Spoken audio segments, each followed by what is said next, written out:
बहस हमारी वालिदैन के हुकूक़ के बारे में मेरे मोहतरम सामीईन चल रही थी और आज आपकी खिदमत में ये अर्ज़ करना है कि बहुत से नेक और साले बंदे अल्लाह ताला से दुआ करते हैं कि मेरा अल्लाह हमें तौफ़ीक दे कि हम तेरी उन नेमतों का शुक्रिया अदा करें जो तूने हम पर और हमारे वालिदैन के ऊपर जो नेमतें नाजिल की हैं, हम उनका भी शुक्रिया अदा करें। इससे क्या बात समझ में आ रही है? यानी औलाद और वालिदैन में हम आहंगी है, यानी इत्तिहाद है, यगानगी है। गोया वालिदैन की नेमत गोया बेटे के ऊपर अल्लाह ने नेमत नाजिल की है।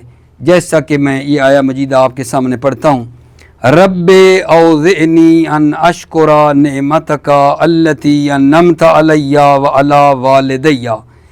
परवरदिगारा मुझे तौफ़ीक दे, मुझे ताकत दे कि मैं इन नेमतों का शुक्रिया अदा करूँ जो तूने मुझ पर और मेरे वालिदैन पर की हैं। इसका क्या मतलब है?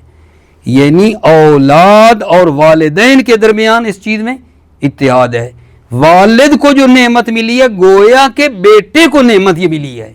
इतना इस चीज़ के अंदर इत्तिहाद जो है पाया जाता है। इसी बिना पर अल्लाह ताला हज़रत ईसा अलैहिस्सलाम पर अपनी नेमतों का ज़िक्र करते हुए अल्लाह फरमाता है, उन नेमतों को याद रखें जो उसने उनको और उनकी वालिदा को अता फरमाई।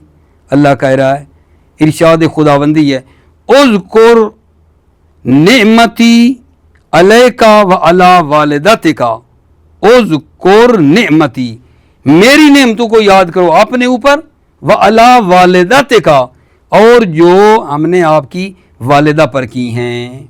ठीक है, यानी वालिदा वाली नेमत भी और आपके ऊपर भी नेमतें की हैं। ठीक है, यही वजह है कि हज़रत ईसा अलैहिस्सलाम इस बात पर फ़ख्र करते हैं, कहते हैं कि खुदावंद करीम कि आपने मुझको अपनी वालिदा के लिए रऊफ़ बनाया है, मेहरबान फरमाया है। मुझे अपनी वालिदा के लिए रऊफ़ व मेहरबान बनाया है। ठीक है, और मुझे नाफरमान नहीं बनाया।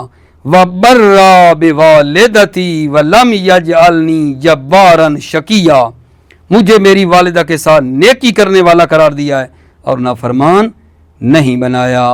तो इससे आपने नुक्ता लिया कि वो क्या भला समझे हम कि वालिदैन के ऊपर जो नेमत है गोया के अल्लाह ने ये बेटे को नेमत दी है और दोनों के दरमियान इतना यगानगी और इत्तिहाद पाया जाता है।